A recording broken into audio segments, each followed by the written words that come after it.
Junior college ಮೈದಾನಕ್ಕೆ full ಭದ್ರತೆ.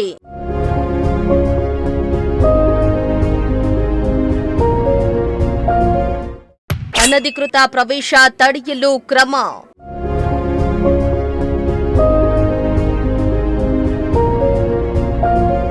ಹೌದು, ದಸರಾ ಹೆಸರಲ್ಲಿ ತುಮಕೂರು ನಗರ ಪ್ರಮುಖ ಮೈದಾನಗಳಲ್ಲಿ ಒಂದಾದ ಜೂನಿಯರ್ ಕಾಲೇಜು ಮೈದಾನದ ಕಾಂಪೌಂಡ್ ಗೋಡೆಯನ್ನ ಕೆಡವಲಾಗಿತ್ತು. ದಸರಾ ಮುಗಿದು ತಿಂಗಳುಗಳೇ ಕಳೆದಿದ್ರೂ ಕೂಡ ಈವರೆಗೂ ಕಾಂಪೌಂಡ್ ಮರು ನಿರ್ಮಾಣ ಕಾಮಗಾರಿ ಮಾತ್ರ ಅಧಿಕಾರಿಗಳು ಕೈಗೊಂಡಿರಲಿಲ್ಲ. ಇದರಿಂದ ಜೂನಿಯರ್ ಕಾಲೇಜು ಮೈದಾನ ಸಂಪೂರ್ಣ ಅಸುರಕ್ಷಿತವಾಗಿದ್ದು ಸಾರ್ವಜನಿಕರು ಹಾಗೂ ವಿದ್ಯಾರ್ಥಿಗಳು ಆತಂಕವನ್ನ ವ್ಯಕ್ತಪಡಿಸ್ತಾ ಇದ್ರು.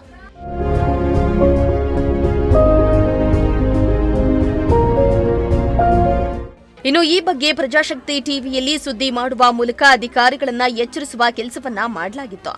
ಪ್ರಜಾಶಕ್ತಿ ಟಿವಿ ವರದಿ ಬಳಿಕ ಎಚ್ಚೆತ್ತ ಅಧಿಕಾರಿಗಳು ಇದೀಗ ಜೂನಿಯರ್ ಕಾಲೇಜು ಮೈದಾನದ 2 ಭಾಗಗಳಲ್ಲಿ ನೂತನ ಗೇಟ್ಗಳನ್ನು ನಿರ್ಮಿಸಿ ಭದ್ರತೆಯನ್ನ ಒದಗಿಸಿದ್ದಾರೆ.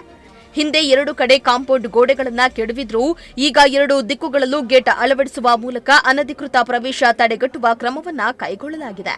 ದಸರಾ ಹೆಸರಲ್ಲಿ ಜೂನಿಯರ್ ಕಾಲೇಜು ಮೈದಾನದ ಕಾಂಪೌಂಡ್ನ ಏನು ಹೊಡೆದಿದ್ರು, ಈಗ ಮತ್ತೆ ಮರು ನಿರ್ಮಾಣ ಮಾಡುವಂಥದ್ದು. ನಿಮ್ಮ ಪ್ರಜಾಶಕ್ತಿ ಟಿವಿ ಈ ವಿಚಾರವಾಗಿ ಸಾಕಷ್ಟು ಸುದ್ದಿ ಕೂಡ ಬಿತ್ತರಿಸಿತ್ತು. ಈಗ ಕಾಂಪೌಂಡ್ ಏನಿದೆ ಅದು ಮರು ನಿರ್ಮಾಣ ಆಗಿರುವಂಥದ್ದು. ನಾನು ದೃಶ್ಯ ಸಮೇತ ತೋರಿಸ್ತಾ ಹೋಗ್ತೀನಿ. ನಾನು ಜೂನಿಯರ್ ಕಾಲೇಜ್ ಮೈದಾನ ಆವರಣದಲ್ಲಿದೆ. ದೃಶ್ಯ ಸಮೇತ ನೋಡ್ತಾ ಇರ್ಬೋದು.